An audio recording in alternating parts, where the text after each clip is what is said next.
For more on Venezuela's economic and political crisis, as well as this weekend's election, let's go to Lucas Koerner in Miami.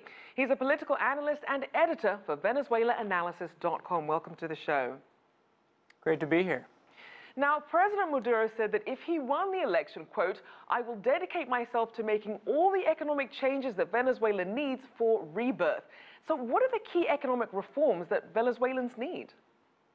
Well, Maduro has really has emphasized Venezuela's new cryptocurrency as a means of circumventing U.S.-led financial sanctions on the country, along with strengthening a number of key social programs, the housing mission, the CLAP food distribution program.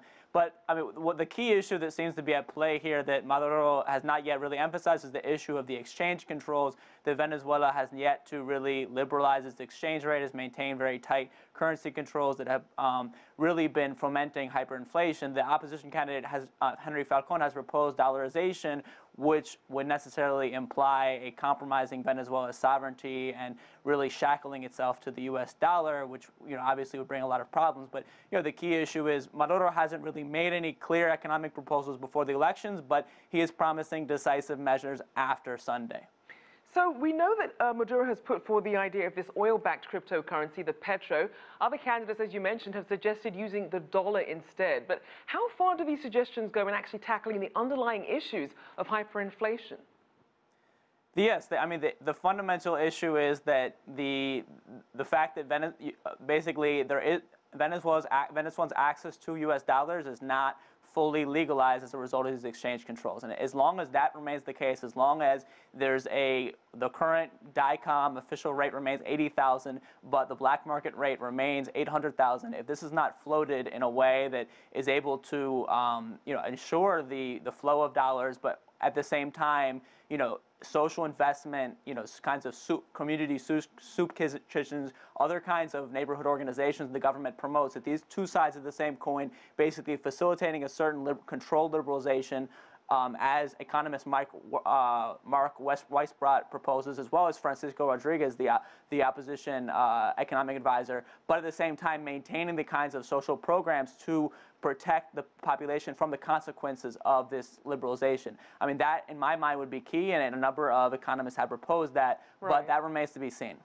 Now, we know that some multinational firms have pulled out of the country amid all this uncertainty. So what would incentivize businesses and trade partners to invest in Venezuela at this point?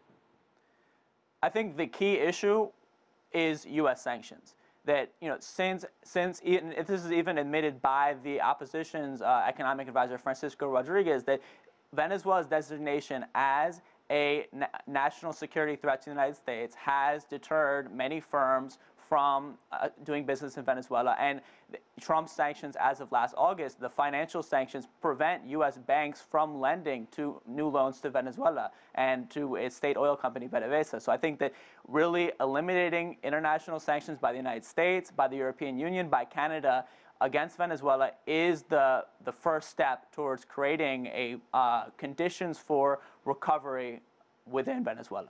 Now, even before the sanctions, there was a lot of finger-pointing about how Venezuela's economy got to this point, whether it was over-reliance on oil, whether it was what happened with Chavez and then Maduro with their policies. What are your thoughts on what are the driving factors behind Venezuela's economic situation?